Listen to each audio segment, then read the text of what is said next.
So hello everyone, welcome to my channel. इस video में हम लोग बेसिकली टैक्स के बारे में बात करेंगे जो सबसे ज़्यादा कॉम्प्लिकेटिव है स्टॉक मार्केट में। बहुत सारे लोगों को ये समझ में ही नहीं आता है कि आखिर स्टॉक मार्केट में टैक्स लगता कैसे है, और लगता भी है तो कितना % टैक्स लगता है। अभी एक न्यूज़ बहुत तेज़ी से वायरल हो रहा है कि ऑप्शन ट्रेडिंग में 30% टैक्स हमें पे करना पड़ेगा। क्या ये सच न्यूज़ है? और ये न्यूज़ आखिर आया कहाँ से?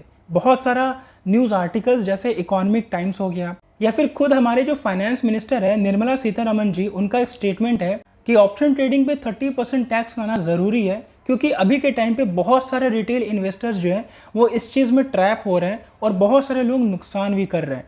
तो ये चीज़ लाना ज़रूरी है। अब देखो, हमारे पॉइंट ऑफ व्यू से क्या ये स्टेटमेंट सही है या फिर गलत है? ये स्टेटमेंट अभी लीगली अप्रूव नहीं हुआ है, शायद कुछ दिन में अप्रूव हो जाएगा। बट क्या ये सही है या फिर गलत है, और इससे क्या क्या प्रॉब्लम हो सकते हैं आने वाले टाइम पे, और किन किन लोगों को हो सकता है, और क्या अच्छा चीज़ है, इन सब चीज़ के बारे में हम लोग बात करेंगे।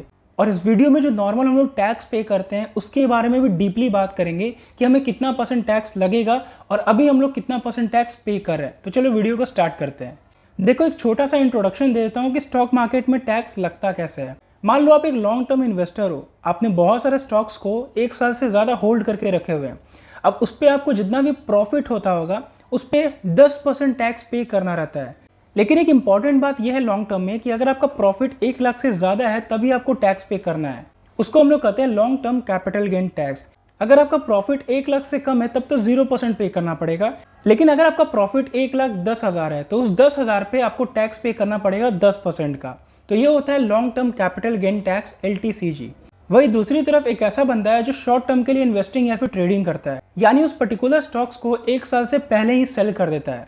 तो उस पर जितना भी उसको प्रॉफिट हो रहा होगा उस पर 15% टैक्स उसको पे करना है, यानी इसको हम लोग कहते हैं short term capital gain tax. अब शॉर्ट टर्म में ये कोई क्राइटेरिया नहीं है कि आपको 1 लाख से ज़्यादा प्रॉफिट हो या फिर ना हो, आपको जितना भी प्रॉफिट हो रहा है उस पर 15% टैक्स पे करना पड़ेगा।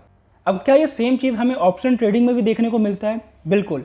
मान लो आप 1 साल तक ऑप्शन ट्रेडिंग किए और आपने बहुत सारा ट्रेड लिया उस 1 साल में, तो उस पर्टिकुलर ट्रेड पे आपको टैक्स पे करना पड़ेगा। अब 1 साल के अंदर आपको जितना भी प्रॉफिट हुआ उस पर आपको 15% टैक्स लगेगा। अब 15% क्यों लगा? क्योंकि आप खुद सोचो, 1 साल के अंदर आपने जितना भी ट्रेड लिया उसको आपने 1 ही साल के अंदर सेल भी कर दिया, तो आपको जितना भी प्रॉफिट होगा उस पर STCG लगेगा, यानी 15% short term capital gain tax लगेगा ही लगेगा। यानी 1 साल में आपने ऑप्शन ट्रेडिंग से जितना भी प्रॉफिट किया हो उस पर 15% टैक्स आपको पे करना है। देखो, अभी तक तो ऑप्शन ट्रेडिंग को बिजनेस वाले ग्रुप में रखा गया था कि ऑप्शन ट्रेडिंग एक तरीके का बिजनेस है, पर फाइनेंस मिनिस्टर को ये लगता है कि ऑप्शन ट्रेडिंग एक लॉटरी और क्रिप्टो करेंसी जैसा है जिसपे हमें सेम टैक्स लगना चाहिए। यानी लॉटरी पे और क्रिप्टो करेंसी पे हमें 30% टैक्स लगता है पर ट्रेड। यानी आप क्रिप्टो में कोई ट्रेड ले रहे हो और उस पर आपको कोई प्रॉफिट होता है 1,000 का, तो उस 1,000 पे आपको 300 रुपये टैक्स पे करना रहता है। ये सेम चीज़ आपको ऑप्शन ट्रेडिंग में भी देखने को मिलेगा। बहुत लोगों को कंफ्यूजन होगा कि क्या लॉस पे भी हमें 30% टैक्स पे करना है?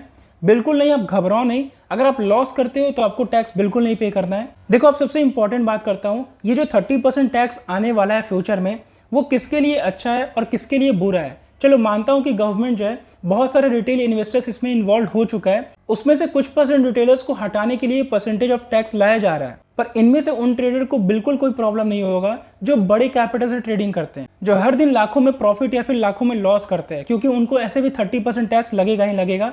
पर प्रॉब्लम उनको आता है जो छोटे कैपिटल से ट्रेडिंग करते हैं, छोटा छोटा प्रॉफिट बुक करते हैं, फिर पता चलता है कि उनको 30% टैक्स भी पे करना है इस पे। देखो, मैं बिल्कुल मानता हूँ कि FNO में बहुत सारे लोगों को मिसगाइडिंग किया जा रहा है, पर आप खुद सोचो, क्या सरकार को इससे बेहतर रूल नहीं लाया जा सकता था? क्योंकि ये टैक्स सिस्टम वाला रूल जो है पहले बहुत सारे प्रोडक्ट पे कर दिया गया है, फिर भी वो चीज़ अभी वैसे के वैसे ही है।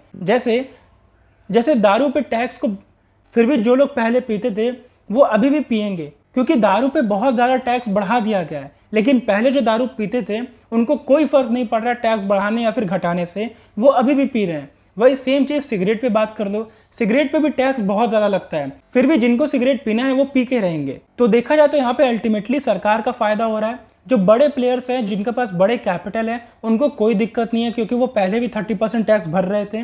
जो छोटे इन्वेस्टर्स हैं, जो छोटे ट्रेडर्स हैं, उन सारे लोगों को प्रॉब्लम हो रहा है। देखो, मैं मानता हूँ कि बहुत सारे लोग लॉस करते हैं, लेकिन जब तक वो लोग लॉस करेंगे नहीं तब तक ट्रेडिंग सीखेंगे कैसे, और जब तक वो सीखेंगे नहीं तब तक आप कैसे बोल सकते हो कि वो लॉस मेकिंग ट्रेडर से एक प्रॉफिटेबल ट्रेडर नहीं बन सकता है। तो आपको क्या लगता है कि ये टैक्स सिस्टम आना चाहिए या फिर नहीं आना चाहिए, कमेंट में ज़रूर बताना। और वीडियो अच्छा लगा तो लाइक ज़रूर करना और चैनल को सब्सक्राइब भी कर देना। बाय।